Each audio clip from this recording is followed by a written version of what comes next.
All right, we in the building. Shalom Israel. Back again. Sharpen the Sword Radio. And I am the host. You understand? Captain Cape the Goggle Boy. One of the commanders in the YAHANNA. And you know I got my main man, Officer Maishala. That's my other host. Maishala ATL in the building. All right. Yeah.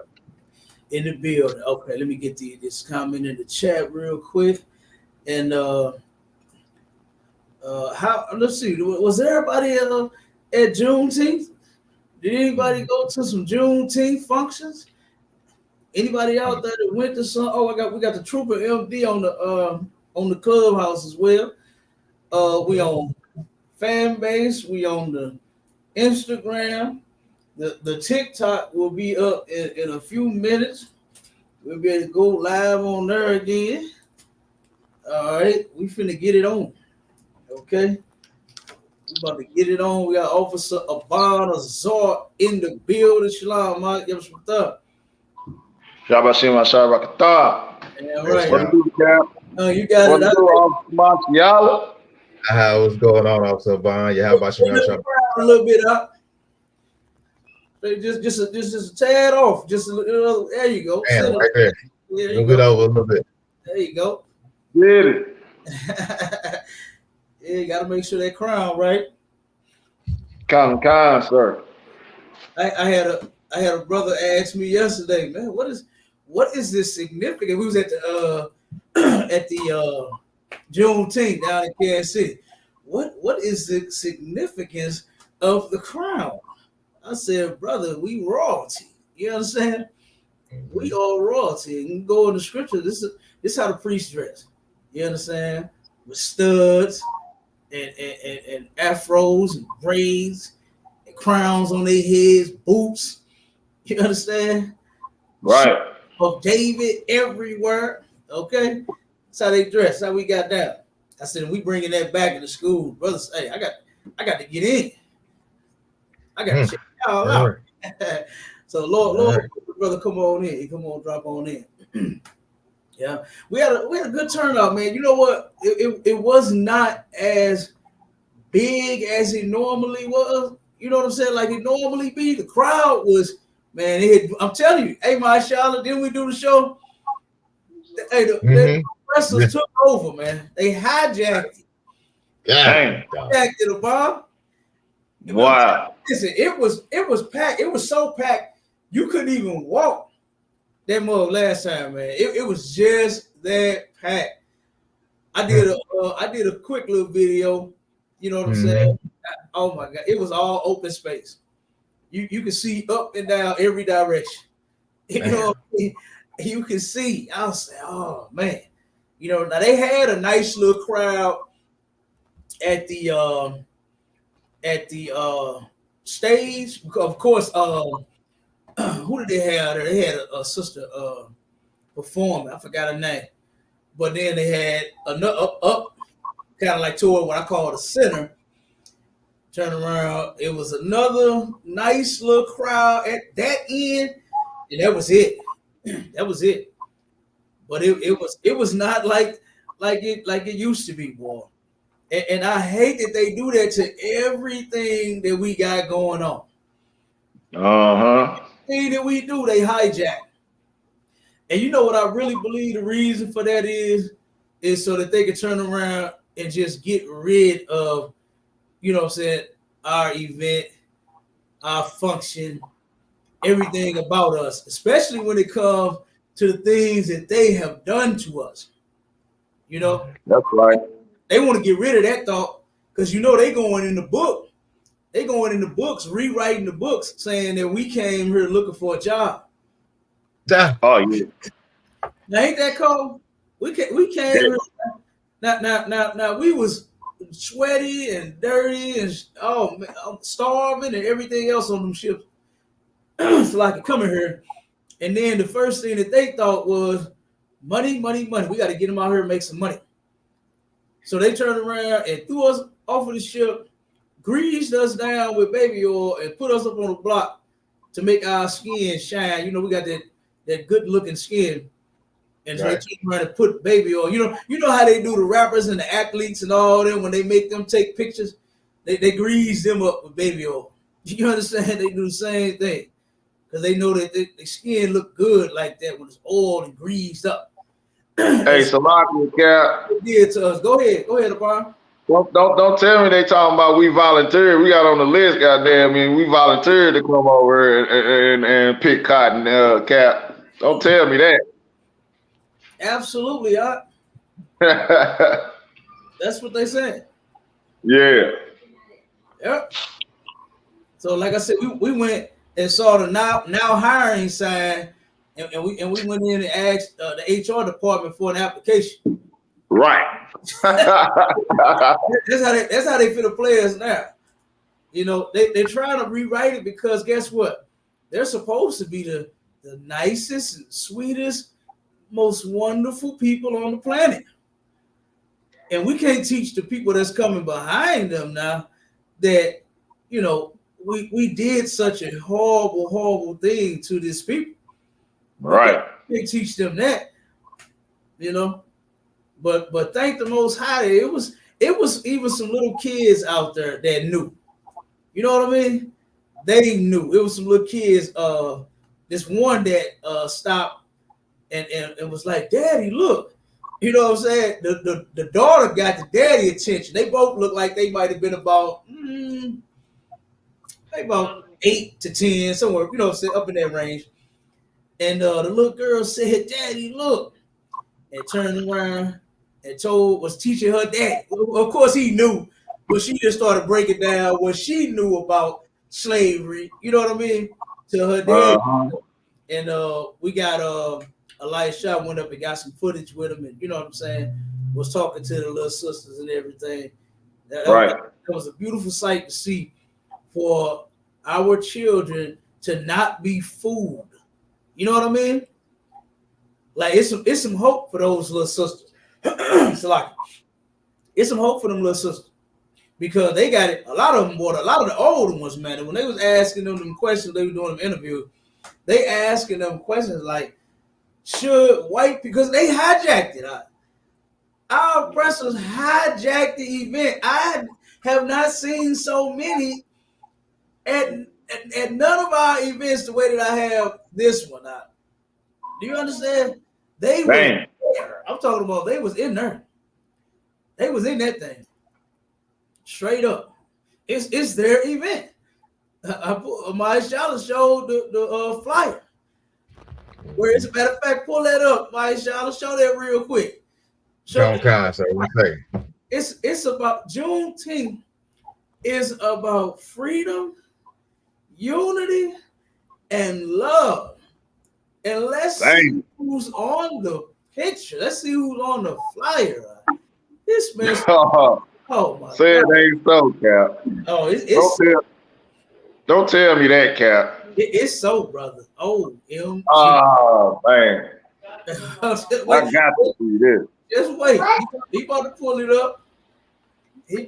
it up. This. Oh my God. So they turned Juneteenth into green bean casserole and goddamn me raisins in the potato salad. Come on, Cap. Yes. Thank the Most High. We still had our brothers and our sisters out there cooking that good food. You understand? They was all out there cooking that good food. But our oppressors, yes, they have taken over. And they were there. And they had, it was a bunch of them that had volunteered, a bunch of them that had set up, Elisha said they had booths on the inside of the building. They were in the museum. Yeah, that's what he said. Yeah. So hey Cap, next thing you know, they're gonna be out there roasting a whole goddamn hog, man. What the hell? You already know. We didn't get it, my shop. God, sir. Yeah, you had the screen up, but we didn't get it. Here's the image. Hold on 1 second, sir. Yeah, Juneteenth with pork brisket, Cap. Don't tell me that. Hey, oh, you know something? Since you just mentioned that, no, check it out. No, check it out. Since 1969, Oh, good night. the ISUPK has been teaching blacks, Hispanics, and Native Indians that it is unlawful to eat pork. And you know what? A lot of the menus did not have pork on it. I can't say that. Okay. A bunch of beef. So they still had some out there. Now you know we ain't got the majority of the crowd yet. You understand? We working on it. They listen. They tuning in. Salaki. I'm looking at this flyer with the oppressor on it for Juneteenth, right? I thought Juneteenth supposed to be red, black, and green. Why is red, white, and blue? Red, white, blue. Come on, man. Come on, man. I thought we was African, Cap.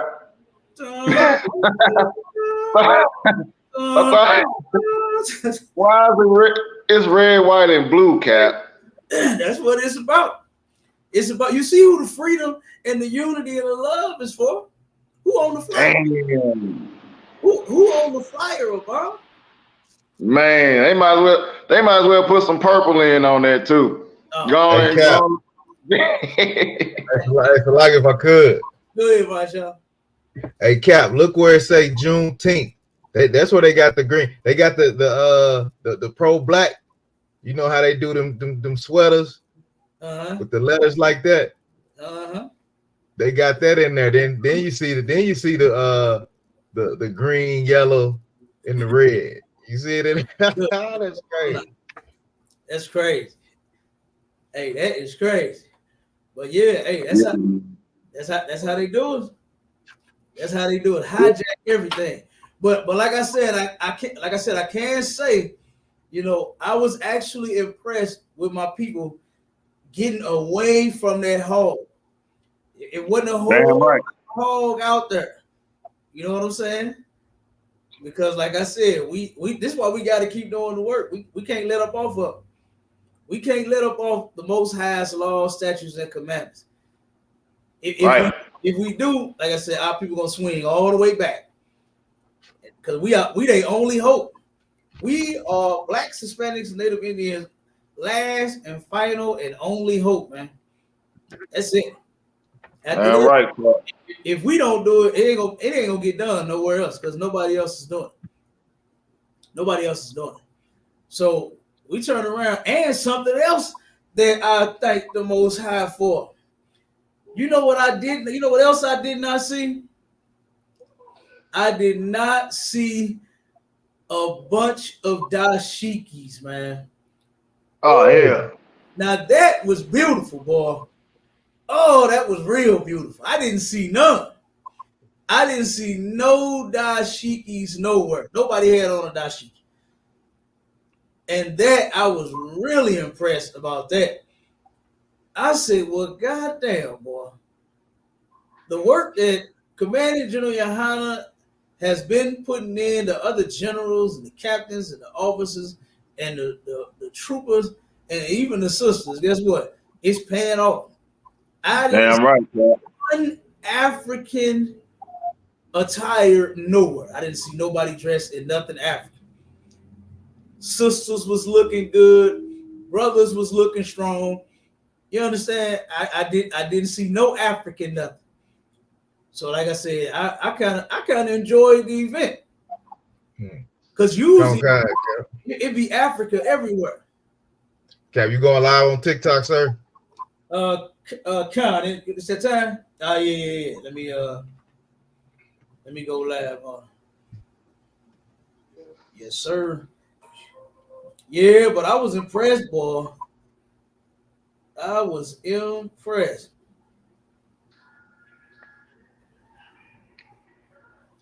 Okay, hold on.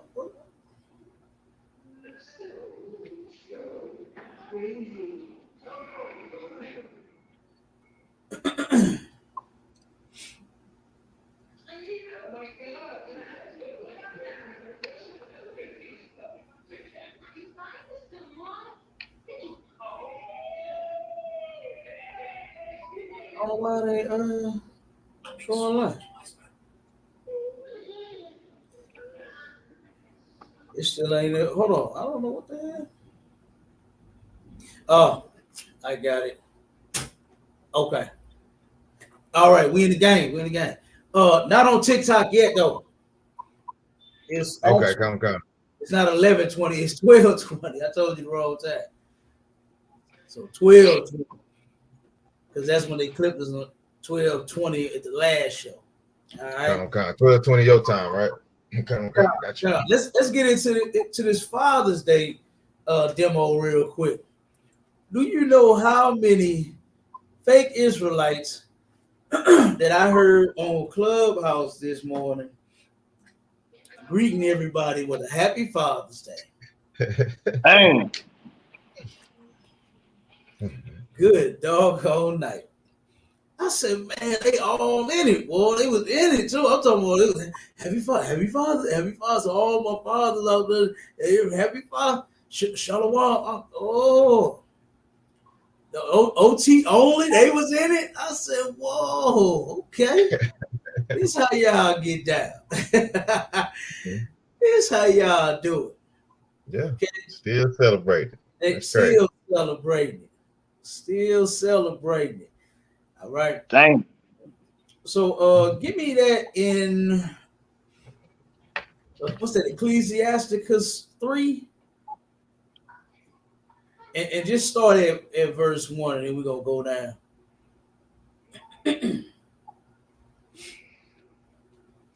All right, come on, sir. The book of Ecclesiasticus, chapter 3 and verse 1. Hear me, your father, O children, and do thereafter that ye may be safe.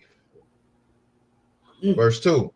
For the Lord hath given the father honor over the children, and have confirmed the authority of the mother over the sons.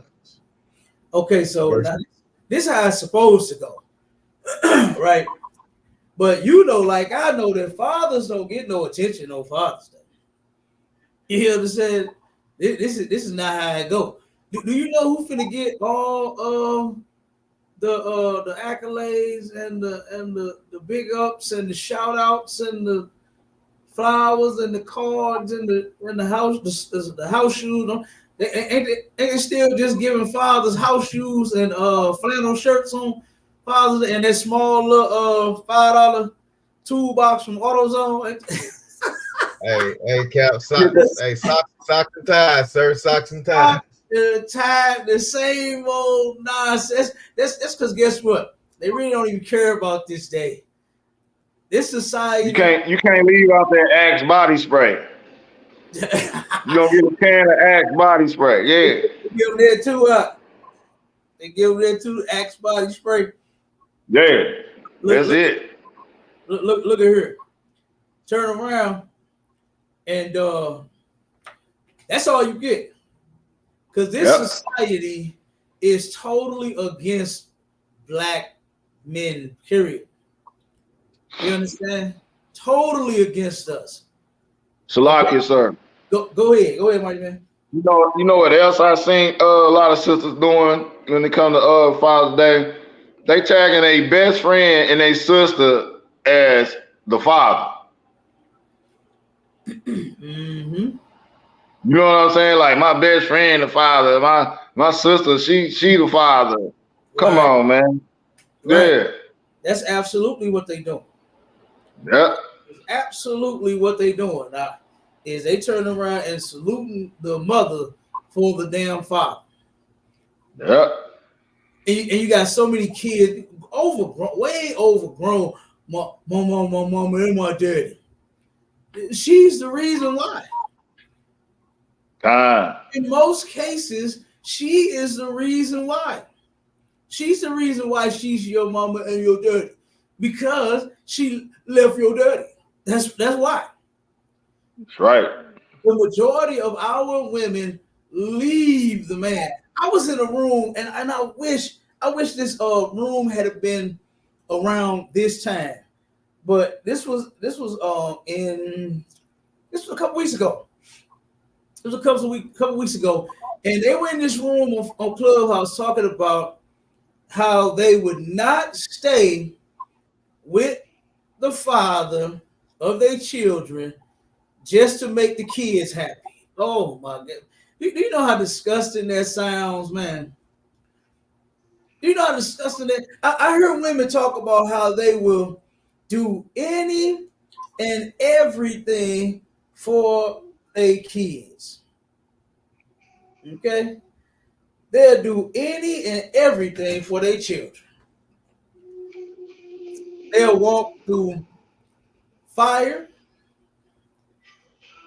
They'll dodge bullets. They'll go work 3 jobs to put food on the table, clothes on their back, shoes on their feet. A lot of women to get out here and sell their body. They'll sell their body to provide for their children. But the one thing that they won't do is stay with the goddamn father. Now that they refuse to do. Now for the life of me, that just don't even make sense. I can't even just like rationalize that in my head. You got all this other stuff that you're willing to do. You understand? Like I said, you ever seen the circus? When the lion jumped through the fire, that's the black woman. The black woman will jump, she'll walk through. She ain't got to just jump through no, she'll walk through the fire for her kids. You ever heard them talk out there? My kids come first. What's that age-old argument about my kids eat first? Ain't no man come for my kids. My kids gonna get their food, they gonna eat. You understand? Like, come on.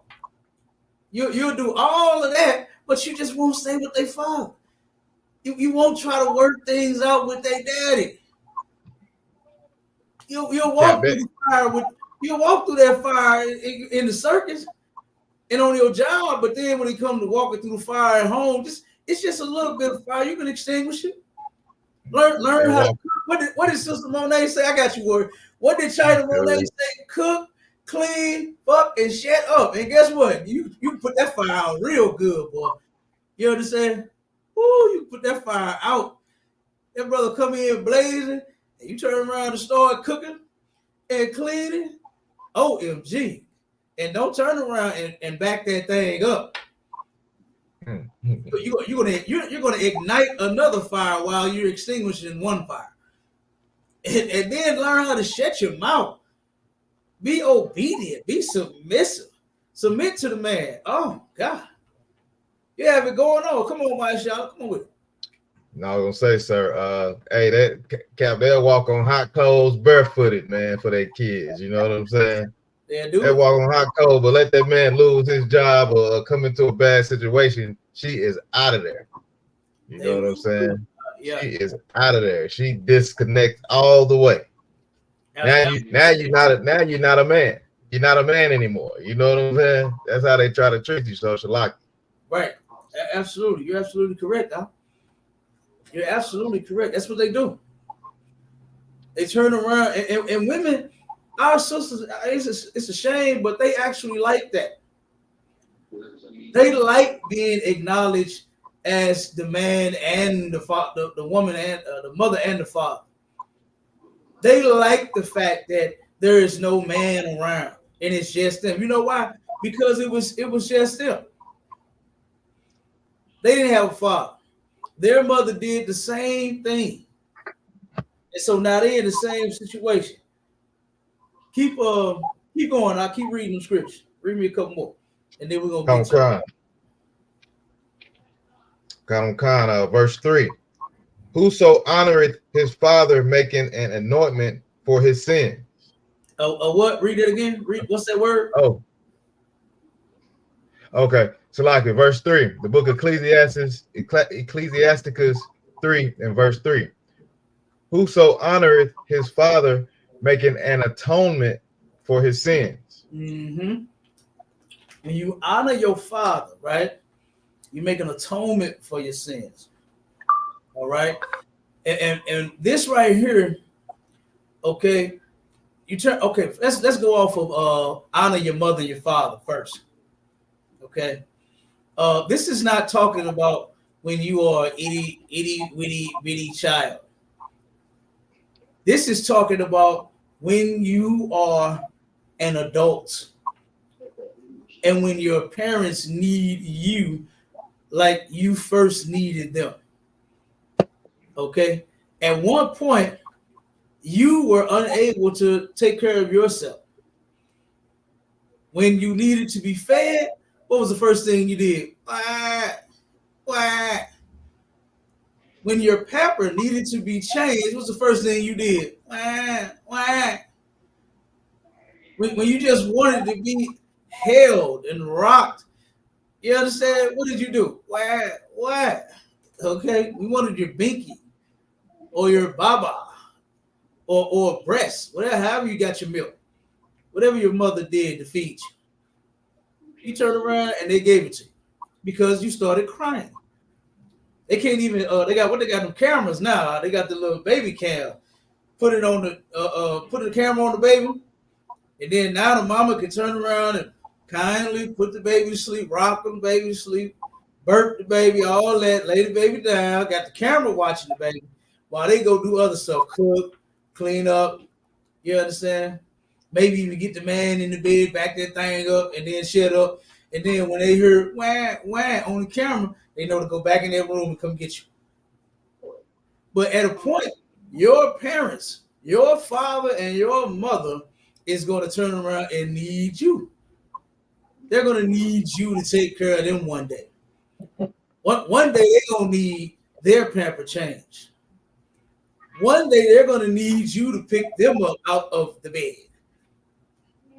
Right. They're going to need you to sit there and do the airplane. Open wide. You got to feed your daddy like that one day. You got to do the airplane on your daddy. You know what I'm saying? So, like I said, that's what that's talking about. As a child, you're already told your mother and father, once you get old enough to understand, right? What age is that about? We would say right about 1 for real. Right about 1. When you start walking, we'll just say that. When you start walking and get start touching the socket or get close to the stove to touch the stove, that's what you already are being told by your parents what to do. So as a child, you're already supposed to obey your parents. You learn that from when you, like I said, round about when you start walking. They walk at different ages. We'll just say 1. I think I started walking when I was, my mama told me I was about 8 months when I started walking. She said I was walking and talking. Y'all can tell I was talking about 8 months. Cap can talk like a mother. Watch your mouth. You know what I'm saying? Cap can talk. Okay, I've been talking since I was 8 months. All right. So they're saying words. You know, I wasn't no Google, no Gaga baby. All right. A nigga was up talking. Okay. So, like I said, around about that time, you're learning to obey your mother and your father. So right. That's not what this is talking about. This is talking about when they get old, when they need your help, when they need you to feed and change them. All right. So honor your father. And then doing so, you make an atonement for your sins, for your wrongdoing. There's a way to fix the things that you've done wrong in life. Okay. All right, keep going up. Khan, sir. Let me see, verse 4. And he that honored his mother is as one that layeth up treasure. He that honored his mother is one that layeth up treasure. Now, have you noticed how when a brother is in good with his mama always sliding him something, ain't? You know what I'm saying? Yep. Boy, mama call you and need something, and before you leave, baby, hand me my purse. You understand? Mama always slap. Boy, you laying up treasures with mama. Guess what? Mamas love, especially them sons, boy. Oh my God, them sons, mamas really love them sons, boy. But you laying up treasure, man. You know. Keep going up. Khan. Verse 5. Whoso honor his father shall have joy of his own children. Okay, now, have our people learned yet why they haven't had such a good time with their own children? Did they catch that? Did they even catch it? Read it again for me. Read one more time. Because guess what? This is the mentality here in this society is that our children are taught to hate their father. They don't like the man. They don't even know him. A brother at camp not camp, Slocky. Damn. We was at camp yesterday at the Juneteenth. A brother at the Juneteenth event yesterday told me that he was like, "Oh man, I don't even know who my father is. I've never even met him. He a brother, but he never met his own doggone father. You don't even know who he is." Okay. Now, Lord will that brother don't do that same thing to his children. When you turn around and you have children and you sisters teach your children to hate their father like you hate yours, guess what? You read it again. Read it again. The book of Ecclesiasticus, chapter 3 and verse 5. Whoso honoreth his father shall have joy of his own children. Okay, guess what? If you turn around and honor your father like the Bible tell you to, right, then guess what? You'll have joy of your own kids. Your own kids will turn around and love you the same way you loving your father. Pass that down. Let's pass some of that down to where you learn how to love your father. Just forgive your father for the things that he's done, right? He wasn't there. He didn't buy you nothing for Christmas and your birthday and all this kind of mess. Oh well, bro, the F up. Still holding that stuff in because you didn't get bought anything for a damn holiday. You didn't have video games like other kids had on the block. You know something? Before my mother passed away, this used to get her more than it did me. Discussions like this. She would always bring it up. I never brought it up one time. I never brought up one time to my mother or my father, what my childhood was like or the stuff that may have saddened me as a kid. Of course, as a kid, yeah, I did. I was hurt because my mama didn't buy me some damn Nike tennis shoes like I want. She bought me some cowboy boots. Yes. Hey, and they actually turned out to be my favorite pair of boots. You understand? You understand? I wanted some name brand shoes. My mama took me to the store and bought me some Chucks. You understand? Which later became famous. But at that time, I'm holding these little flat things. I'm like, what the? I can't get out there and run. I'm trying to run and I can't little flat thing. You understand?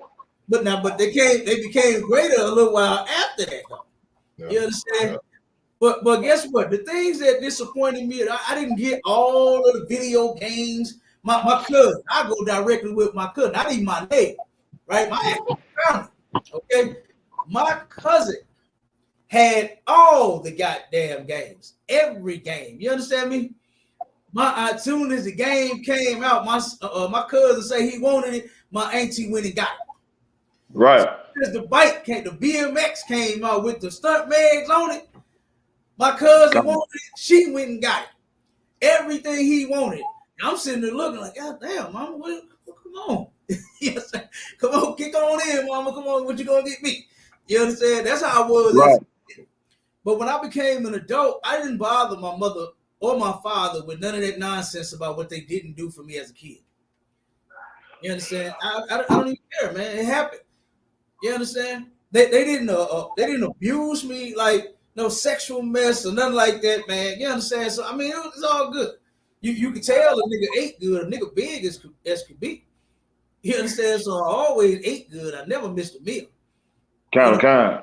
So like I said, I am not gonna turn around and now be like, well, mama, you bought me them boots.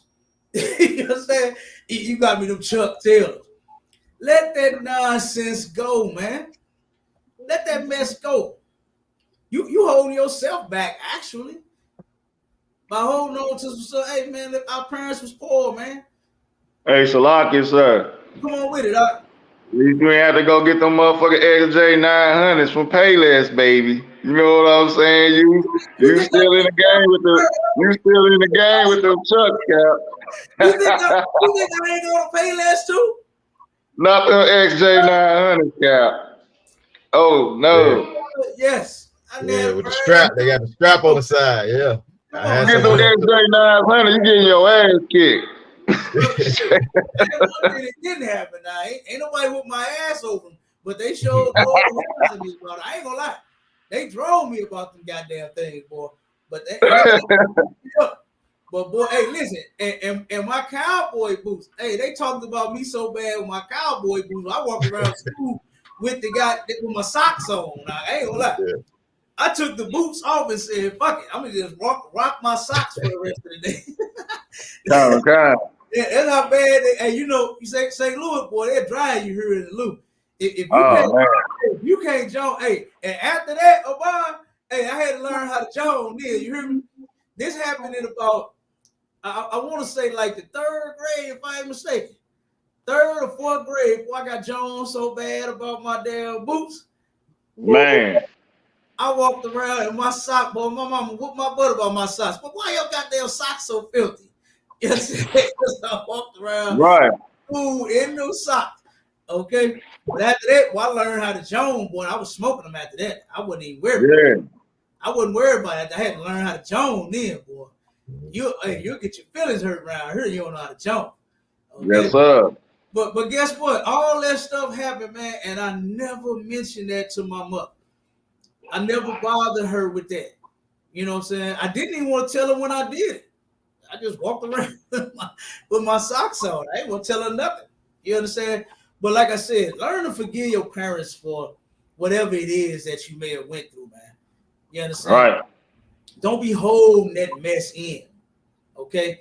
Don't turn around and an adult. You know how horrible that sound, man?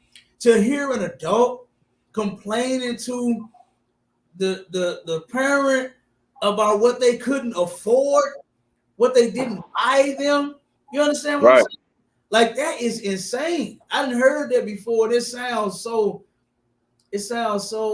childish, man. It's terrible, you know. And like I said, I never did it. I never held on to any of it. And it used to hurt my mother. She used to say, son, well, I know I didn't have a lot of money to do this with, and I couldn't buy you that. I could, Mama, I'm good. Mom, we cool. You know what I'm saying? We have a nice time here. You understand? We chill. We'll be eating or whatever out, something like that. Hey, Mom, we good. We chill. Go eat your food, baby. We straight. I ain't worried about none of that. You understand? Right. None of that bothered me. And you shouldn't let that bother you so bad. You understand? To where, you mad at your daddy because he ain't buy you nothing for Christmas. Mad at, you know what I'm saying, your mother because, you know, she had to work, you know, and couldn't spend adequate time with you like what you may have wanted. Let that go, man. Let that stuff go and move forward. Okay? You may not be able to fix the past, but you could definitely have a good present and a good future. That you can do. You can fix whatever that was, let that go, and move forward and have a decent time. Or if not, if y'all just can't repair it, just leave it alone then. You understand? Don't hate each other. Don't deal with each other. And then just keep it alone. You know, hey, Lord be with the both of you. Okay? But definitely don't be holding on to this mess. Okay? Keep going out. A couple more, then we're going to get to it.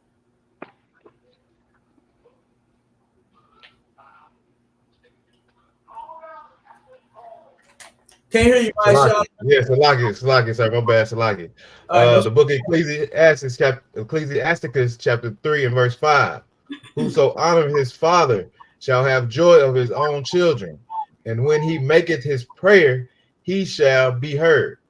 Mm-hmm. Keep going. Come. Verse 6. He that honoreth his father shall have a long life. And he that is obedient unto the Lord shall be a comfort to his mother. Man, read that again. I love these scriptures like all of them. You understand? But this right here, this hit good for this day right here. To help our people learn how to, you can celebrate your parents at any day, man. I ain't talking about no Father's and Mother's Day. I'm just saying, if you appreciate them for the things that they've done for you, hell, if it's July, if it's December, you understand? If it's January, regardless of whatever month, whatever day, whatever you feel like it, you want to take them out to eat something, do it. You want to buy them something nice, do it. Right. Nice for them. You want to cut the grass. Your pop's getting a little old. He's let me go over and cut the grass for my dad. Right. Go over to cut his grass, not on Father's Day. You want to barbecue? Don't go buy no barbecue utensils just because it's Father's Day. You know, Daddy like barbecue year round for real. You know what I'm saying? Come on, go. If it's September and you got the feeling to grill, go grill your daddy something. Or get damn right. The grill. Say, hey, Pop, because you know most men that's what they are on the grill, boy. They on that barbecue. You understand? Hey, Pop, you feel like barbecuing, or you want me to barbecue for you? However y'all want to do it. In September, man. Whatever day, whatever month it is. Not on Father's Day. Because this you don't do. You don't honor your father at no day. You don't do it no goddamn day.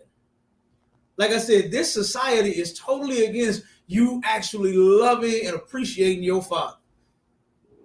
Totally against it. This is why you have replaced your father with your mother. Your mother is not your father, man. Stop being an idiot. Stop being stupid. Stop being childish. Your mother is not your goddamn father. That's right. She never have been, and never will be. All right? So now if you really want to honor your father, you really want to learn how to do that, you really want to celebrate your father, then guess what? You come in here. You come in ISUPK. We'll teach you how to love your father for real. Damn right, Cap. You got to do that. Because guess what? The black man needs some love too, though. Damn, why his kids can't love him? Right. Why is it that it's only love for the mom? And Gentleman Hyman broke down that so excellent on Mother's Day. Oh my God. I was like, God damn. You know, you're always right, but I was like, damn, General, you're right. He turned around and he said that for some odd reason, you are like forced to love your mother and never forget that nobody takes her place. Well, you only got one. Do that even make sense? like your wife don't take the place of your mama. Your wife didn't. It's a totally different feeling. You understand? That right. lovey feeling I get when I'm with my wife, I ain't never had that feeling about my mom. Right. Never seen my mother nakedness, never desired to see her like that. But when it comes to my wife, ooh, I can take it off. You understand? Totally different feeling. So why are they driving this stuff in your head about you only got one mama? You better love your mama. Why are they doing that? This society is backwards, man. Son. The Bible says to honor thy father and thy mother. It don't say just one. It don't say just one. And I know you got, and a lot of you have found out that you have reason to turn around and hate your mother. Yep. Oh my God. I done had so many people out that turn around and come and found out what their mother did and why they ain't know their daddy, why the daddy stayed away, why daddy was never around. Oh my God. And it hurt their feelings, man. Grown men, right, dying to meet and know who their father is. Asking the mother, who is my dad? I had one sister told told her daughter, don't worry about who that nigga is. That's what she said. That was she hated him just that much. Told the girl was dying inside. You understand? Wanting to know who this man was. And this woman did not think that it was important enough for her to know. And this society just grinds this into your gears, man, for you to turn around and just, you only got one mother. You better love your mama. Anytime you see anything, if you check your woman, they'll say, would you talk to your mama like that? You know what I'm saying? Right. The comparison is, I mean, that my mama ain't the one out here doing what she doing. It's like, I don't control my mama. Daddy got that. You understand? I got this one right here. But they compare it to your mama. Would you talk to your mama like, why are they doing that? And that's because this society is backwards, man.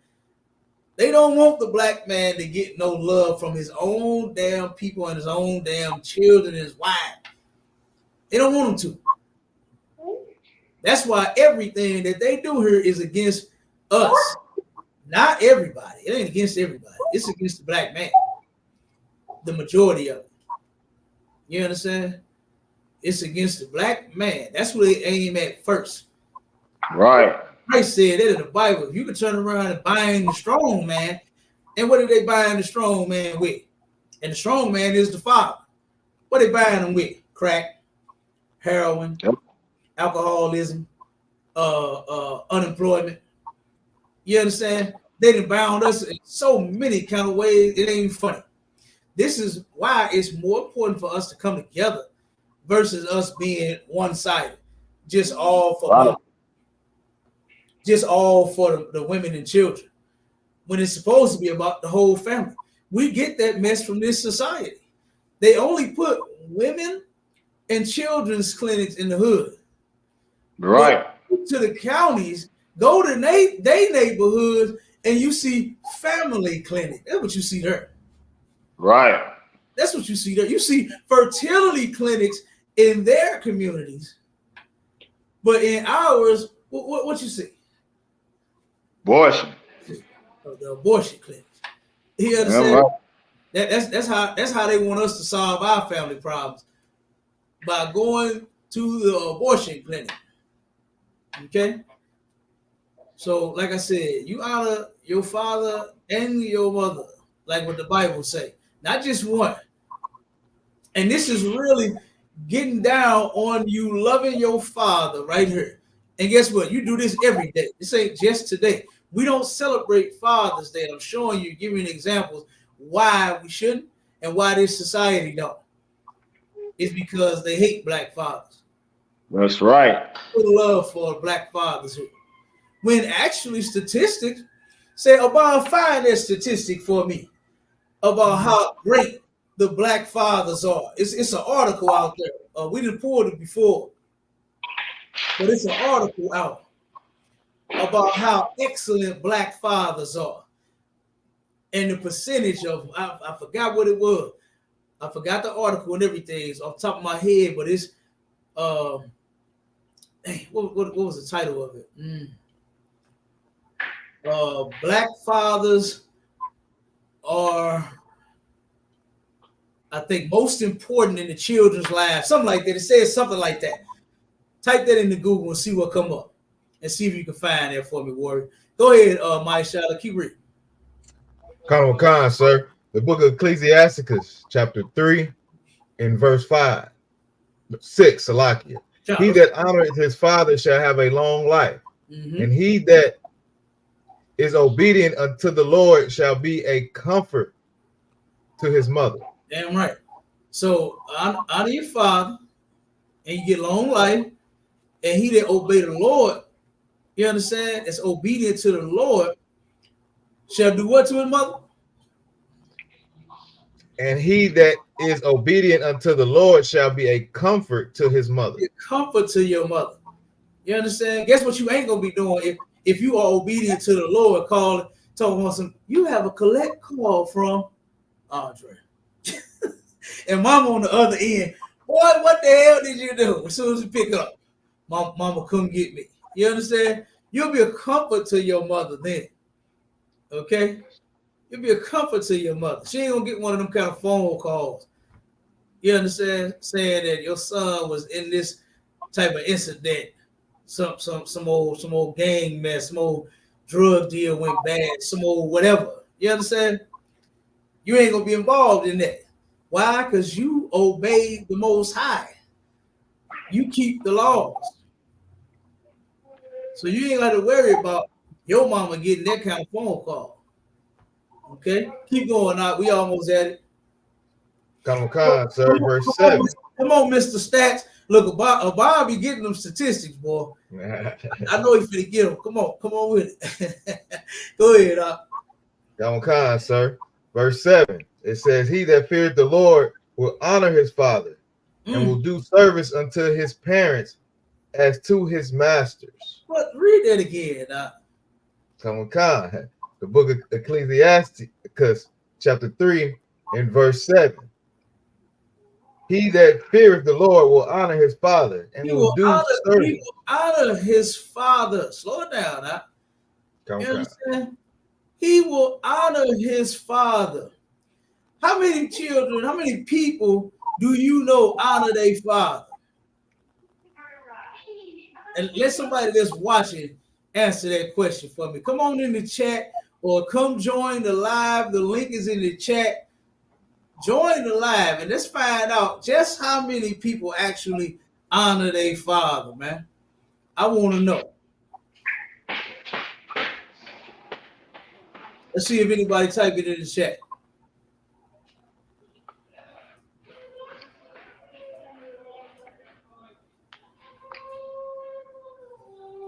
All right.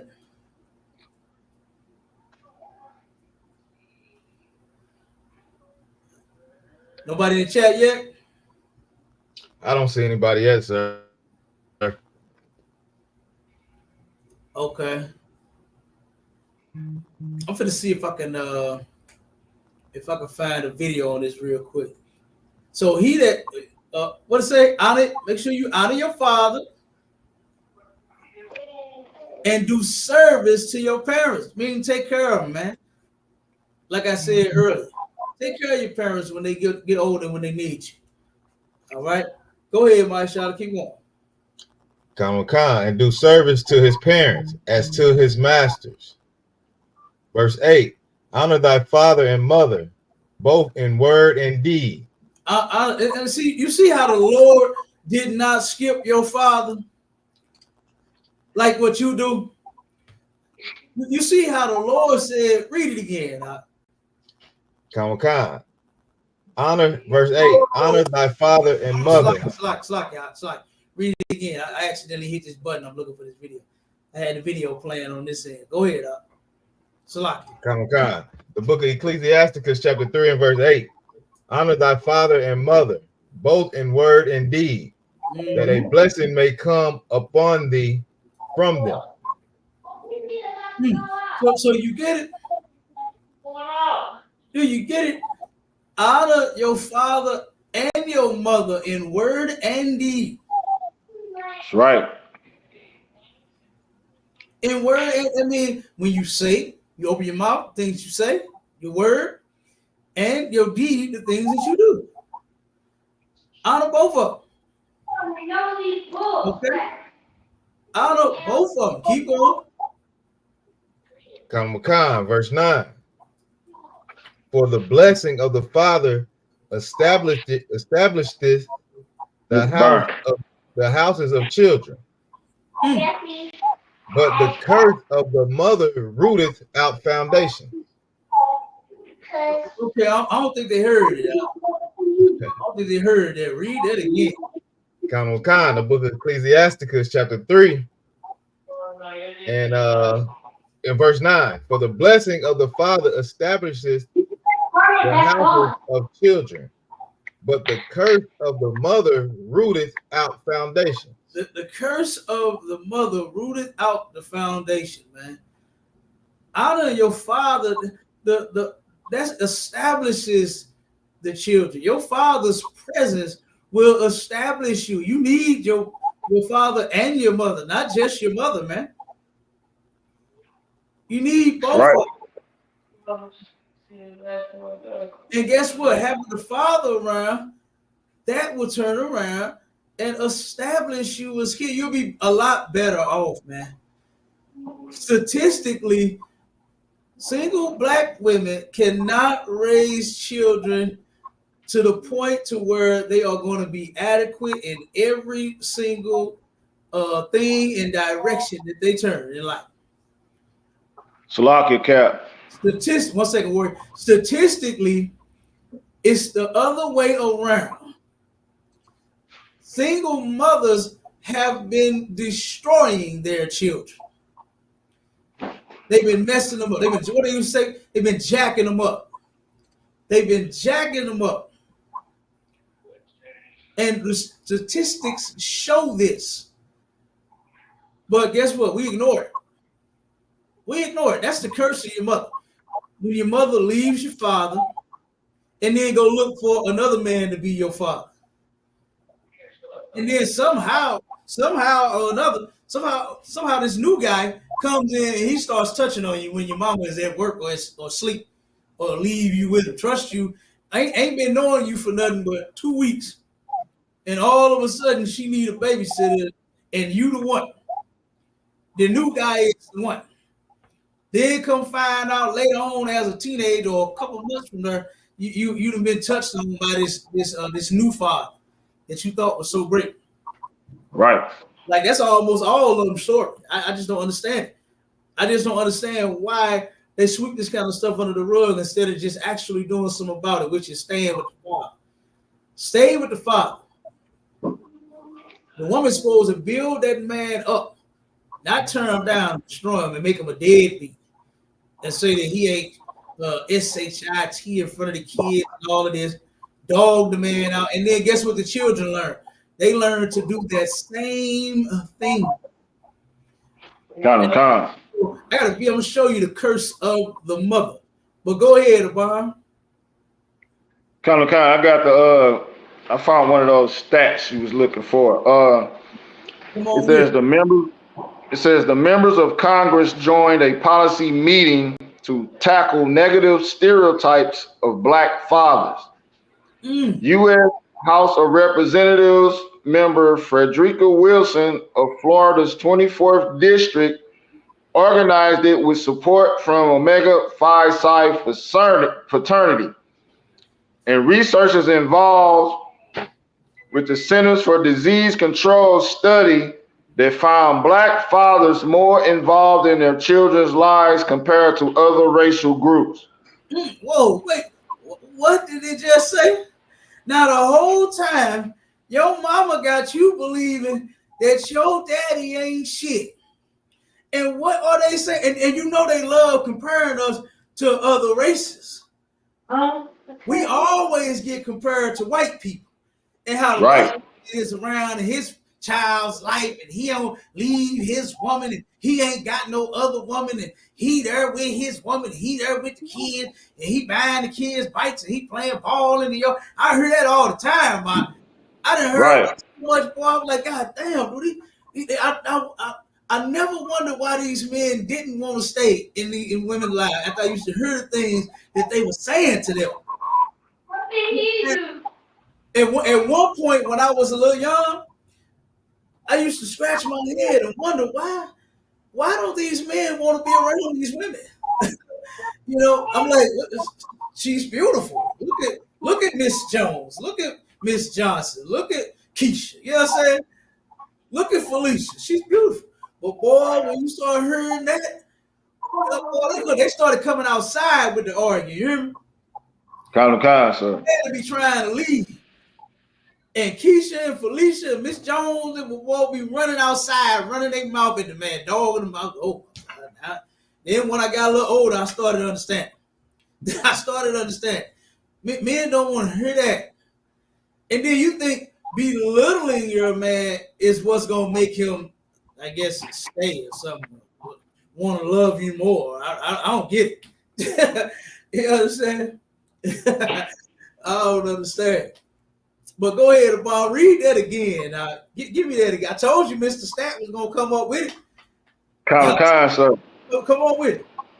Members of Congress joined a policy meeting to tackle negative stereotypes of black fathers. Now they turned around and came together to see if this is actually true, what these black women are saying about the father and him being a deadbeat, and he ain't no good, and he got other kids by that other woman, and all that nonsense that she be saying to you. You understand? Right. Let's see, is it actually true? That's what they came together to do. And what did they conclude upon? They found that black fathers more involved in their children's lives compared to other racial groups. Come on, man. Like what? Like why are they? Read it again. Read that one more time. I know you got. I'm gonna let you do your thing, but I'm just stuck on this one right here. Because what started going through my head was everything I started hearing black women say about black men, and I got overwhelmed. It was so much womp going through my head. You understand? To where I want you to just read it one more time, brother, if you could. Bubba Kashaw. Sir. One more time, Bob.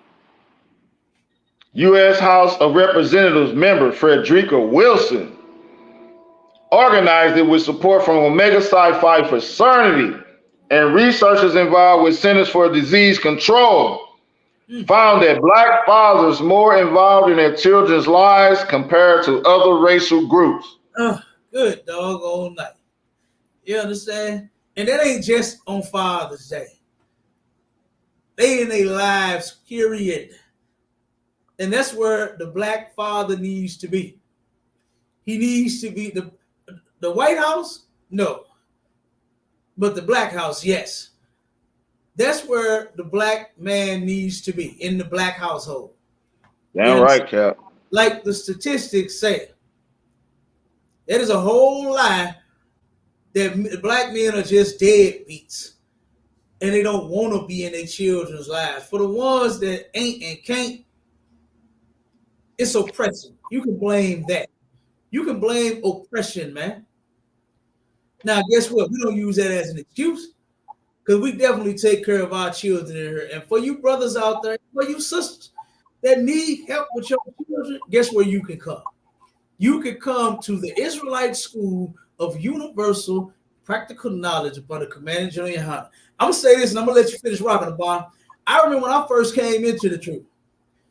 When I started hearing Commander General YAHANNA and other captains would turn around and say, hey, if you got a baby that you don't want and it's black, Hispanic, and Native Indian, bring that baby here and we'll raise it.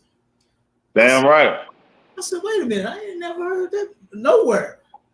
I ain't never heard that. Never heard that nowhere. Now, church, God forbid, don't get none of your kids to nobody in no damn church. Don't give your children to no pastor at no church. You'll never see them in the right state of mind ever again. Never give your children to them. But I ain't never heard that nowhere else. Nowhere. I said, I'll be there. You know? So, like I said, man, you can turn around if you need help with your children, brothers. If whatever the problem is, man, sisters, come here. All right, you can come here, and we can do this thing together. That's the whole point of Christ laying his life down for his people, for his brothers and his sisters. He died so that brotherhood and sisterhood could continue, not stop. Right. And that's why we ain't stopping. All right. But go ahead, Obama. Go on, wrap it up, bro. And then we're gonna This sister Frederica Wilson, who organized this study or whatever, she had a quote, and this is what she said. She said, think about how this group was dogged by the school to prison pipeline, mass incarceration, health disparities, and continuing to shoulder the gun violence epidemic spends more time with their children than others. Come on, Doc. Yeah, man. And look, you know, we got to do some more on that one. I like that. Yeah, that's what I just said. All the things that we've been suffering under due to this oppression, the sister just named it. Yeah. The sister just called it off. And still spend more time with our children than any other group of people on the planet. More than Mr. Bill, Mr. Ken, Mr. White Man with the tie. That's the supervisor or manager at your job. You understand? Who you think love and spend all of the time in the world with his children? Black men doing more. That's right. Bruce Lee. You would think Bruce Lee would be spending all his time teaching little Bruce Lee how to karate chop. You understand? And how to karate kick. Nope. Not at all. Okay? We spend more time with our children than any other group of people. Bob, boy, I'll tell you, be coming up with the cold ones, boy. The water, sir. Hey, y'all the boy. That was a good one, boy. That was on point right there. That'll smash all of you fake ass my mama, my daddy, my mama, for Father's Day. Let's smash right in your goddamn face. And hopefully you could take that and you could change. Learn how to change. Post that link in the chat too, Bob, if you got it on your computer, if you can. Come, I have to do it once the show out. Okay, no sweat. Come. You got it on your phone? I'm going live from I'm on StreamYard from my phone. Oh, okay. And I pulled that up in my other device. I got you. No sweat. All right, yeah, post that in there. I want that in there. And we're gonna be going in with that one again. You understand? Because our people absolutely need to hear that information. Because for some odd reason they think we lying to them. And hey, Shalaki. Come on with it. Yeah, Cap, you already know in ISUPK we be bringing out the stories and the stats on these situations, and this is a heavy, hot topic. You know what I'm saying? Because the Most High is not with the celebration of Father's Day, riding or walking. You know what I'm saying? But like how you just brought out that he is into you honoring your father, though. You know, but like the unalivings that happen on the weekend of Father's Day is astronomical, man. It's like, and then we always bring out the stats about the drinking and driving and the unalivings. Like I got a stat right here. Just last year, there was 439 fatal car crashes over the Father's Day holiday weekend. Good night, huh? Proven, you know what I'm saying? And then like from city to city, it'll be close. Like how many cities it in America? It'd be like 10 unalivings on Father's Day per city. So that's like, come on now. Right. Most High definitely not with celebrating Esau's holiday, Father's Day, man. And you said it was 400 and how many? 39 fatal crashes. 439 fatal crashes. Good dog. Dang. That's terrible. Yeah. The Most High, he ain't with it. We're not bringing out these scriptures and teaching you what we teaching you so that you can celebrate it. You understand? We do this every day. Every single day.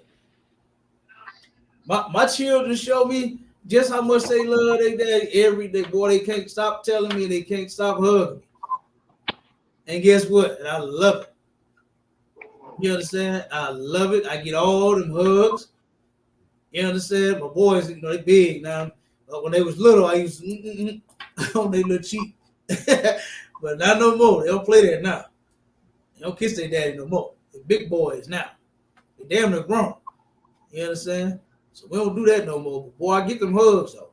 You understand? We dap it up and salute, and I get a hug. Okay. Yeah, Salaka, son. Come on with it. The stat. Let me get the stat correct. Okay. Out of it was 439 fatalities.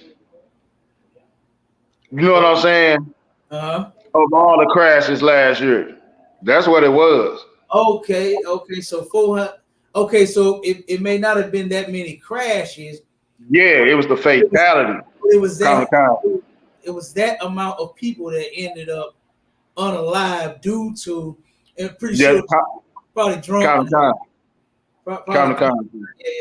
Okay, got it. I got it. Okay, most sign. Let me play this real quick video, and then we're gonna jump to the topic real quick.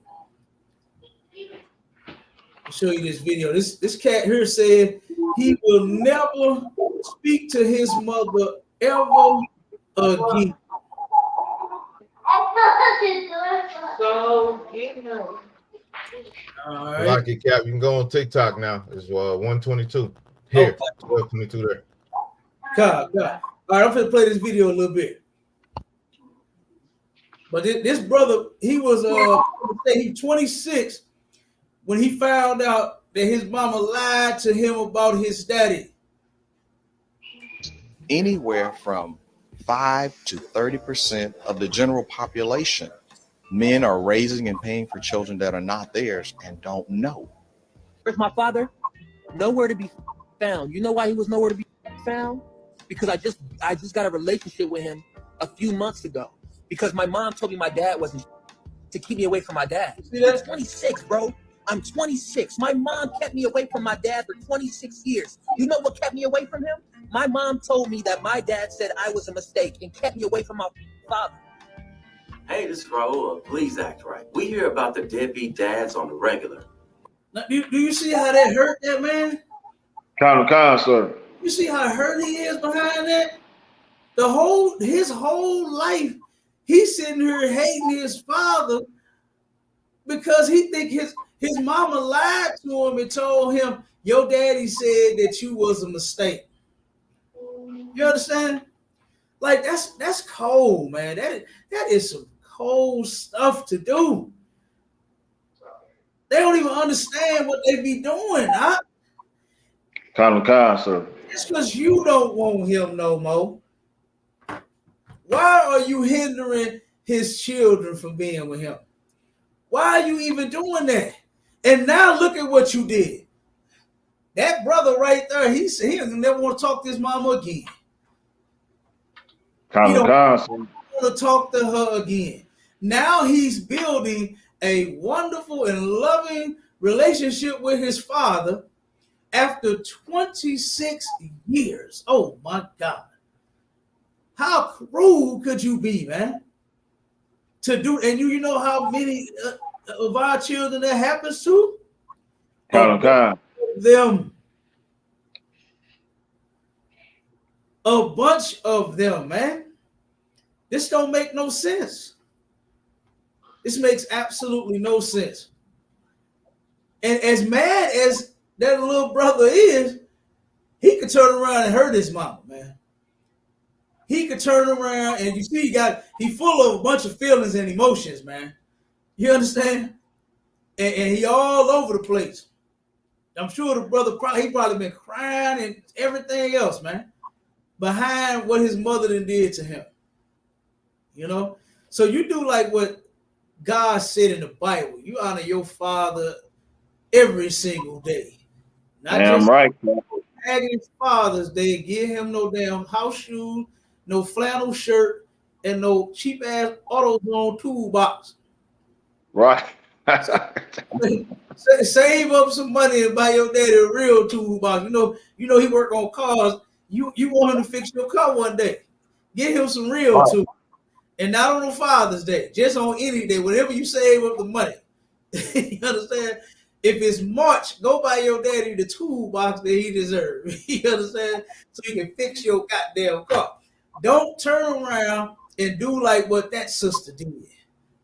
And had this man out of these kids, your kids or any other kid's life for all these years, and then it's gonna backfire on you, man. It's gonna backfire on you. That's right. And one day you're gonna be the villain while you was trying to blame it on the father, while you was making it him, while you was telling your kids, "Oh, your daddy, he ain't shit. He ain't no good. He a deadbeat. He ain't even want you." He turned around and said that you was a mistake. Do you know how? I know that made that man feel so small, bro. To her, that and depending on what age she told him that. Like, think if she told him that as a child, man. Right. That probably crushed his whole little big boy spirit, man. Because you want your son to be a big boy. You understand? Right. You want him to turn around and become a young man and then be a fool, man. You want him to be strong. I know that if she told him that as a kid, I know that broke him, man. Kind. I know that broke him, Juan. Straight up. A lot of mothers is on that. A lot of them is on that time, man. And the only thing that's going to fix that is your obedience to God. God said once you two have sex, whether you have a baby or not, y'all supposed to stay together. So if you leave and you get pregnant, that's on you. But don't turn around and form this wall, you know what I'm saying, with the father and the children. Because they just might realize, they just might need their daddy. One day you're going to realize you need a daddy too. You might not know it because you're on your high horse for whatever the reason. Well, what's their reasons? About they got a job, they still using that. Yeah. They trying to get a career. They trying to get a career. Right. and then when they come home from that job every day, they bitching about it. Absolutely. Right. Because they ain't got no help with the kids. That's right. Ain't got no help. They realize they need something. But let them tell them they got it going on. They don't need nobody. All they need is their kids. Well, bitch, what do your kids need? Think about what. Not you. Okay, we already know what you need. You need every damn thing. What do the kids need? Your kids just need their father, man. Okay, but come on with it, Mike Charlotte. Jump to the articles. Let's get on the topic, man. Cause guess what? We are not supposed to celebrate holidays, and Father's Day is one of those days. And then guess what else we ain't supposed to do? Is be doing drugs. The ISUPK is bringing Just Say No to Drugs back. All right, we bringing that back. Just Say No, and today is the Gucci Mane edition. You understand? I actually like Gucci Mane. You know what I'm saying? My cousin, man, he turned around and moved from St. Louis to Indianapolis. And he actually he was trying to he moved out of there.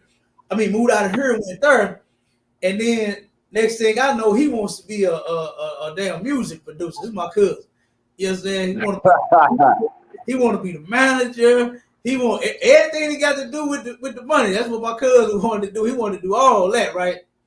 So he turned around and showed me a video with him and Gucci Mane sitting there rapping. Well, my cousin wasn't really rapping. He was just standing there. He was, but Gucci Mane, of course, was doing all the rapping and a bunch of other brothers. It was a little cipher, like, right? And I'm like, dang, he was kind of cold. You know what I'm saying? I'm like, oh, okay, I kind of like Gucci Mane. So he actually knew him. You know what I'm saying? My cousin did. He passed away now. He's deceased now. But my cousin actually knew Gucci Mane. And since then, that was years ago when I saw that video. Well, my cousin on this video with Gucci Mane. Since then, my cousin used to smoke too. Smoke weed. Right? And guess what? He promoting it. You understand? In his music. Okay, and now 2 of his artists have passed away due to drug overdose. Nice. Get that. I think it's the first article. Maisha, pull that first one up. The first one, I believe it was years ago. It was what's his name? Big Scar. Huh? Big Scar. Big Scar. And then now it's the sister. What's her name? Enchanting. Yeah. I was about to say something else. Enchanting. Who is she the sister of, sir? Huh? Who is she the sister of? Sister of? Yeah, you said she was the sister of somebody. I thought that's what you was about to say. The sister name, no. Oh, okay, my bad. I like it. Yeah. I was about to say her name wrong. I didn't want to get it wrong. But no, she was signed to Gucci Mane, his label. The new 1017 label. She was signed to him. You understand? And this sister ended up dying over a drug overdose, as well as the brother did a couple years ago, I believe it was, about 2 years ago now. So go ahead and start reading that article. I'm going to have you skip through that because a lot of it is some stuff I just don't want to read. Come on, sir. Rapper Enchanting's last message to fans has her cause of death revealed. It says up and coming rapper who was trying to get clean has died after being taken off life support. According to reports, 26-year-old Enchanting, born Channing Nicole Larry, was in intensive care following a drug overdose. The artist was signed to Gucci Mane's 1017 label in 2020 and has 124,849 monthly listens on Spotify. Her top song, No Love, featuring Big Scar, G Glock, had 6,797, no, 6,797 and 113 listens at the time of the writings. Hey, you see why I say I ain't want to read a lot of it? Larry also had an OnlyFans account, which she was shooting content for right up until her death. Hey, skip down to the next one where it's a representative from her management team. A representative from her management team who confirmed her death on Tuesday evening told the Shade Room that Larry was suffering from withdrawals. She came to my house the last 4 days to get clean. She tried her best, and I did everything I could to help her. She tried, they said. Okay, stop right there. I want to go to the next article now. Go to the not the give me the one on the drugs. But this person said that she tried to get clean and they tried all they could to help her. But they did not take her to the hospital. And see, this is the problem with us using drugs. Is that you know what you want to do when you start getting sick? And you know what others do that help promote the use of drugs and get high with you and all of that? You know what they do? They turn around and try to hide it. Right. They hide it. Instead of getting her some real help, you didn't try to do everything that you could to help her. If you did, you would have turned around and you would have got her to the hospital. That's what you would have did. If she came to you suffering so bad from withdrawal, you would have got her to the hospital. That's what they would have did. But you know what? Guess what? Being on them drugs, it's a shame. It's a shame.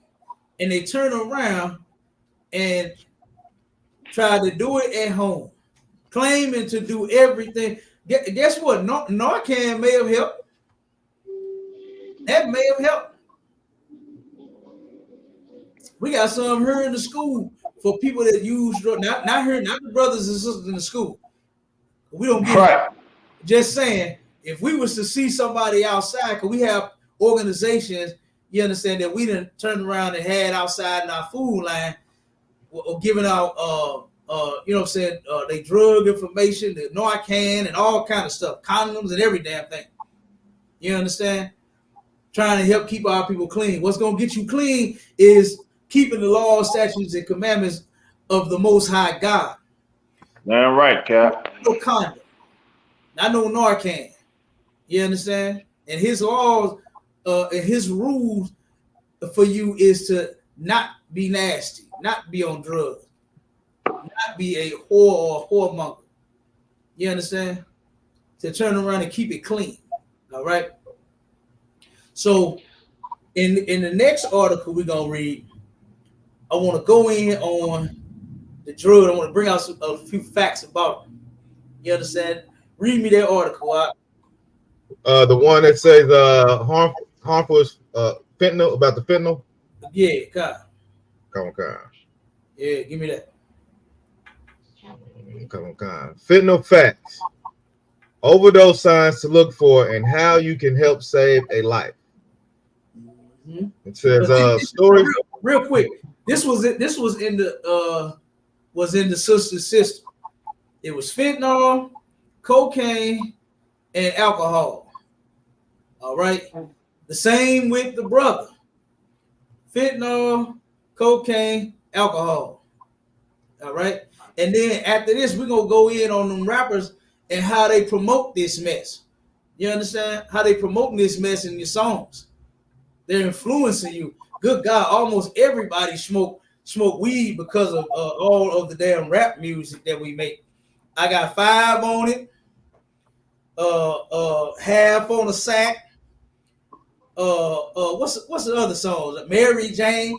And I ain't just blaming the rappers. I ain't just blaming the rappers. They're sipping on scissor. You understand? That's medication and a cough medicine and all kind of stuff. What else they mix with the pills and all kind of stuff, man? You understand? What you said was, Bob? We can't forget Lil John down in the ACL, man. The blow, the pills, the yak, the herb. We can't forget that one there too, baby. All of them. Hey, you got Fabo from D4L. I'm starting to see spaceships on Bankhead. Yeah. Oh yeah. He geeked up. You understand? Okay, that's what I'm saying. like the music and stuff influences you to go do that stuff. It sound, man, put that stuff on a nice beat. That song geeked up. That was my jam. I ain't never did nan liquor drugs. You understand? When I did smoke, I smoked like Bill Clinton in the office, getting. I was getting. I'm just playing, but but I didn't inhale. Yeah, you understand? Wrong song, Oxalaki. You understand? I didn't inhale. I don't know how to inhale smoke. I'm telling you, I don't know how to do it. Okay, but like I said, turn around. All of these songs, that song right there with Fabo, Geeked Up, that was my jam. I'm telling you. That mug got one hell of a beat. I love beats. And that song got a beat that is so crazy. Had every trunk that I ever had rattling a loose. You understand? Right. Straight up. And when he started talking, he started to see spaceships on Bankhead. And after that, the beat dropped and it was over. You understand? It was over. Okay? So, like I said, put that stuff on a nice beat. You understand? Man, here you are. Before you know it, you're going to want to go see a spaceship. On St. Louis, East St. Louis, Chicago, wherever the hell you at. You're going to want to go see a spaceship. And these artists, these rappers, like I said, I ain't just blaming it on the rappers. Because Rick James came out singing about Mary Jane a long time ago. Kind of time. Before I knew what he was talking about, I thought that there was a woman named Mary, last name Jane. Okay, but it was real quick when I found out what he was singing about. Because guess what? Almost all my family was into the Mary Jane. Okay, they into it too. I'm damn near like the only one that wasn't in the family. I'm almost like the only one in the family that wasn't into the Mary Jane, never had none in his life. Almost my whole family to this day still is into the Mary Jane. Okay, so go ahead, read a little more on that, on the stat. Come, sir. Stories of fentanyl overdoses continue to show up in the national and local news almost daily. In 2020, nearly 4,000 people died due to fentanyl overdoses in California, according to the California Department of Justice.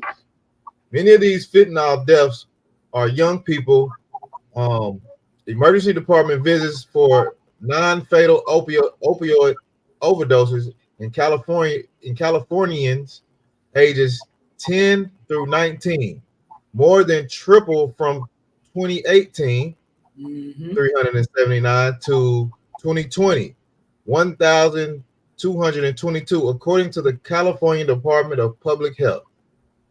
Fentanyl-related deaths for people ages 10 through 19 in California surged from 36 in 2018 to 261 in 2020. How can you protect your family and friends? We have some facts from UC Davis health substance abuse experts to help you learn more about fentanyl. It says, what is fentanyl? Fentanyl is a synthetic opiate made in the lab that is 50 to 100 times more powerful than morphine. It's approved to treat severe pain, typically acute traumatic pain and advanced cancer pain, according to the Center of Disease Control and Prevention. Right. And most people turn around and get that when they on their way out of here.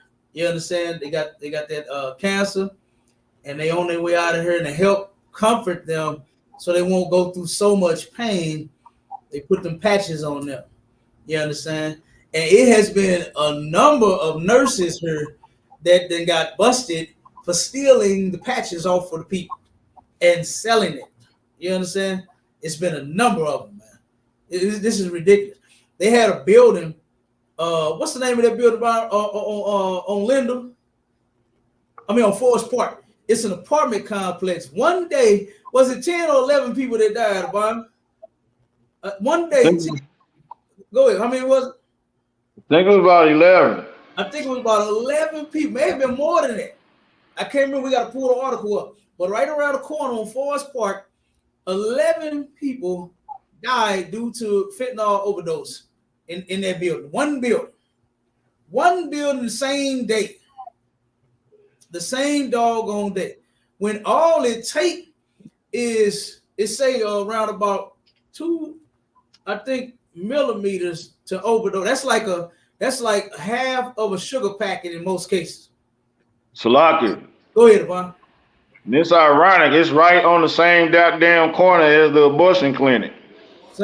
Yeah, right there. Right there. Yeah. Right there. That's terrible, man. I'm telling you. Yeah. That is terrible. Jump to the lyrics on them songs.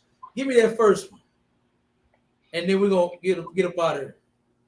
Because we gotta turn around and start saying no to these drugs, man, or you're gonna end up like these people. Why do you think that it's not gonna be you? Do you know that everybody say that it ain't gonna be me? Everybody I know that before they used to do drugs, they turned around and said that it was not gonna be them. Right. They said, "Oh, they ain't gonna be me out there selling my body on the corner. I ain't finna be doing that." And you know where I seen a lot of people that I know that's on drugs now, out on the corners, selling their body. Yep, they doing the same thing that they said that they would not do. Okay, it wasn't gonna be them. You know where some of them at too? Dead. Some of them are gone because of their drug usage. Kind. They said that they'll never do, and it will never be them. I know a sister, man, that I went to school with. This sister was extremely popular. She was a pretty girl. She turned around and was, I want to say she was voted best dressed in the school. She could dress her ass off. And boy, don't get in a Joan. Oh my God, do not Joan with this sister. You will get your feelings hurt. This was one sister, boy, that would Joan you to death. I'm telling you. Right. You'll be wanting to unalive her when she get through with you. I'm telling you, because she'll get you. You know what I'm saying? Good thing me and her never had the battle. Me and her was on the same side. She was cool as hell. But turn around, and this sister, I seen her some years after being out of school, and never would have thought that this sister would have been strung out on drugs. Teeth just as yellow and black, clothes just as big and dirty and filthy. I was like, oh my God. I could barely even tell that it was her. And I'm sitting there looking at it like, God damn. But it would never be her. And guess what? It was her. Turned out to be her. I knew a brother I went to school with. Same way. This cat was clean cut, prep. You know, what they call him back in our day, preppy boy. What he was called? Yeah, preppy brother used to dress nice. You understand? Always into them books. Turn around and see him. Same way, boy. Trying to pick himself up. You understand? Trying to pick himself up, man. Got out there, got on them drugs, and boy, he doing bad. You understand? Like, and just thought that it would have never been him, you know, but it ended up being him. And you know how to make sure that it'll never be you? Keep God's laws, statutes, and commandments. It will never, I guarantee that it'll never be you then if you keep his laws, statutes, and commandments. Because guess what? Cap never have, and I never will. Okay? So, like I said, man, a lot of folks be saying, it ain't not me, but it be you. It be you. All of your trauma, whatever reason that you're on the drugs for, whatever thing happened to you, you can come and get healed from that. You don't have to get high. Don't do any drugs to mask the things that you went through, to try to hide what you went through. Come and actually get healed. You might not never forget, but at least you can get healed. At least you can do that. To where you don't go mess up yourself or your teeth or your body or whatever, you understand, by getting high using drugs. All right? Just say no. But I wanted to get into the lyrics of these songs. And we got a new one. We got one from Gucci Mane, and we got some old ones too. You understand? Give me that first one, the one from Gucci Mane. And the name of the song, I think, is called Addiction. The name of the song is called Addiction. And he just had 2 of his damn artists die due to addiction to drugs. Dang. Come on with it, Marsha. All right, come on, sir. Song by Gucci Mane, Addicted. Hi, my name is Gucci Mane. I'm addicted to everything. Hold it. I'll take it slow. I'm addicted to everything. This cat is saying do all the drugs. You understand? Do all of them. Go ahead. Keep going. Bad bitches, fast cars, Uh-huh. weed, and promethazine. Oh, my God. He addicted to everything. You understand? Women, money, cars, jewelry, weed, promethazine, everything. Keep on. Okay. Hi, my name is Gucci Mane. I'm addicted to everything. Diamond chains, assault rifles, strip clubs, and gambling. Now, do you see where your influences is coming from? Do you see why you're so filthy, you're so nasty, and why you're such a disgusting human being? It's because of the stuff that you look up to, the people that you look up to, and then you go run and do the things that they say do in themselves. I'm addicted to everything. And I'm sure he got a beat on that. I'm sure he got one of the dopest beats that he could possibly have on that. Okay? Keep going. It's more. It just kind of repeats itself. Oh, okay. Well, don't repeat nothing. Okay. Is he saying yeah? That's probably the hook, I'm sure. Yeah, that's the hook right there, sir. So gambling. Then it says selling dope and tricking folks that run in my family. My daddy was an alcoholic. Mama, she's a junkie. Daughter, cousin, smoking crack. Good doggone night. See that? Now, at what point are we gonna turn around and say, what they like to say? The buck stops here. So the buck stops here. When are they gonna say that? Instead of taking what he done witnessed, which is his parents. He says daddy was an alcoholic and his mama was a dope fan. So when are we gonna say, you know what? I'm not gonna get high like that. I'm not gonna be an alcoholic. I'm not gonna get on any drugs. Not turn around and say, hey, I'm addicted to everything. Chains, women, money, cars, weed. When are we going to stop? Don't you see what the drugs have done to you? You don't see what your parents using drugs did for you? That's why half of you ain't got good goddamn sense right now. Because your mother was pregnant with you. She was using drugs. Your daddy was using drugs. Then as a child, they got you in the car, they smoking cigarettes. They in the house smoking them. They smoking them in the car. You about to die from secondhand smoke everywhere you go in your house and with your parents. You understand? Everywhere you go, there's nowhere to hide in none of the house. You understand? Because guess what? The whole thing is filled with smoke. And then you turn right around and become a junkie just like your parents. At some point, we should stop. We don't have to. What everybody is going to do? Be junkies? You see what the black community look like right now. Every day I come to school, I drive past my people that's strung out on drugs. Then guess what? They mama and they daddy was alcoholics and crackheads and stuff too. They were on the drugs as well. And look at what happened to them. Look at what happened to them. They turned around and fell for the same doggone snare.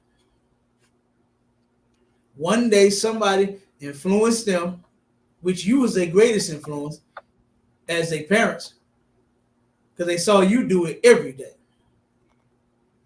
You got some of them to where the child is taking care of the parent as the parent is getting high. It was just a sister here in St. Louis that turned around and she was so high on that fentanyl, you understand, to where the baby, and she passed out, and the baby got a hold to some and turned around, and then guess what? The baby is no longer here, man. The sister woke up in prison. She didn't even know what the hell happened. She didn't even know why she was there. She didn't even know her baby was gone. She didn't even understand. She was still gone off of that dope. And here we are glorifying the use of drugs. Here we are glorifying getting high when your artist just passed away from what you rapping about. And I'm sure they was rapping about the same thing. I saw one of her videos. I was going to play the videos, but I ain't going to do it. You understand? because they you can't be playing music, sharing and all that. So we just gonna go over the lyrics.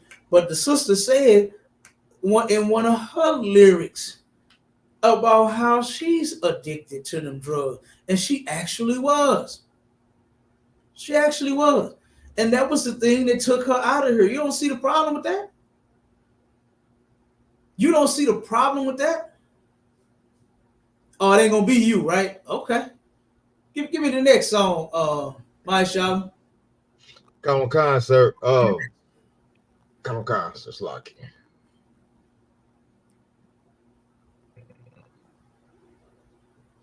All right. We got Pocket Full of Stones by UGK. Oh my God. Hey, Obama, you already know what it was like in the Lou when that came out. Oh, yeah.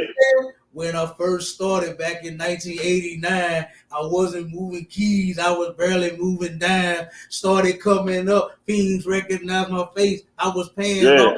Also, I wouldn't get your case. You want a free piece? I got them hubbers for your ass. A boulder on your pipe and you can have a mega blast. Cash with the stacks with the piles. Thanks to them dope fiends hitting that crack. But I don't think we need to read that one. That's embedded in everybody's man. You already know how it went down here in the Louis bomb when that came. Yes, sir. God, it was crazy around here. And it was so sad that all that weight was getting moved, man. You understand? And all our people was turning around and dying. They still strung out and they not. Look at the community right now from all of that booming them keys and dimes and all of that, man. Look at what we got now. Look at what we got now. When I come to the school, right, Cap, which is right here in the west side of St. Louis, when I drive through here, right, I turn around and I have seen ambulances in alleys. It was a sister. She was sitting in the alley, taking off all her clothes, screaming and yelling, going crazy, trying to flip in the damn trash can, in the dumpster.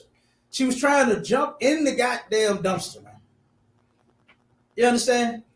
Turn around and seeing a brother and a sister trying to adjust her clothes. I don't know what the hell she was doing. But him and her, they couldn't stop moving.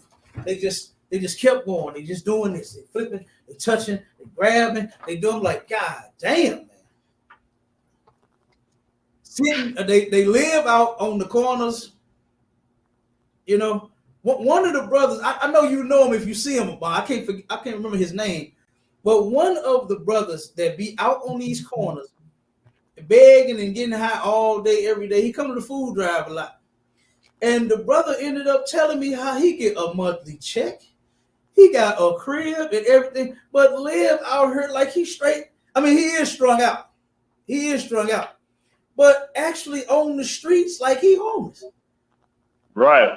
I turned around and seen him at the gas station. He come begging me for this. I said, brother, why you ain't come back to the school like you said you was? You gonna get in class? Oh man, I just be out here, man. I just be. He could barely even talk, walk, and everything. And then that's when he started telling, I got a house though, man. And he do. He actually do. He actually got a place to stay. He actually gets a check. He actually is keeping up with his rent. But the rest of his money goes to the streets. Right. Rest of his money goes to the streets. The brother barely even feed it, so he was coming here to get all the goddamn food he needed. You understand? So, but like I said, but that's how a lot of our people, he's strung out on the drugs all right though. He is. But don't even have to be, man, but just choose to be. Why? Because of the oppression that we've been under. That's what they turn to. And we got to turn away from that. We got to say no to the use of these drugs, man. We got to. Give me the last one, my Charlotte, so we can get up out of here. Colonel Khan, sir.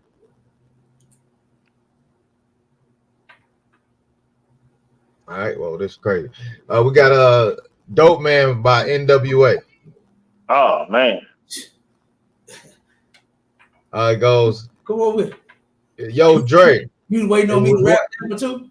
Nah, it was one said by man. It It was once said by a man who wouldn't quit. Dope man, please can I have another hit? The dope man said, Cluck, I don't give a shit. If your girl kneel down and suck my. Oh my God.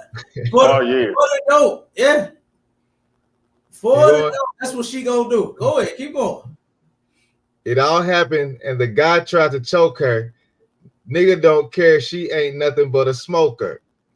That's the way it goes. That's the name of the game. Young brother getting over by slanging cocaine. Damn, man. Do you know how selfish and how evil that is?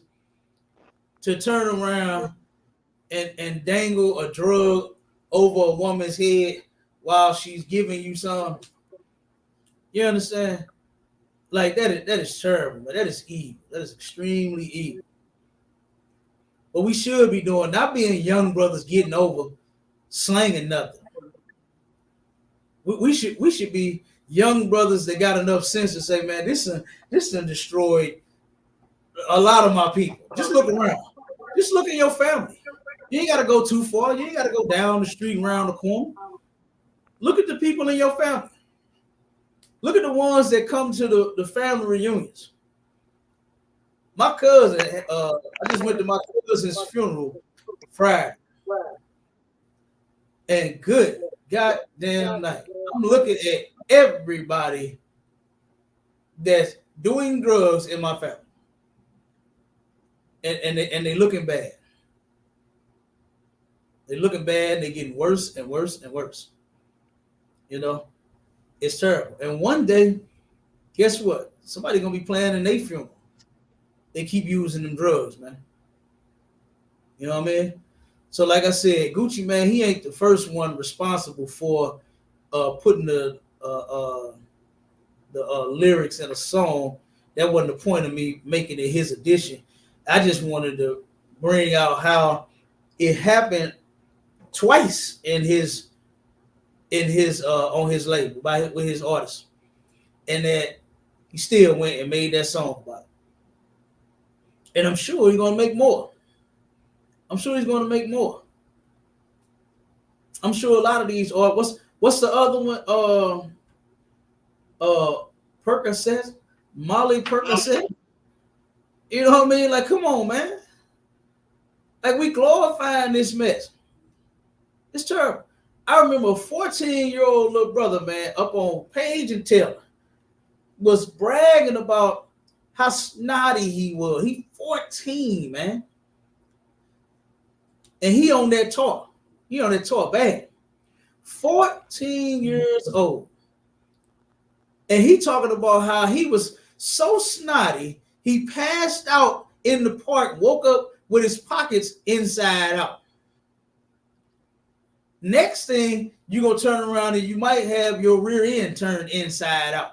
Who in the hell knows what's going to happen to you out there in the streets, man?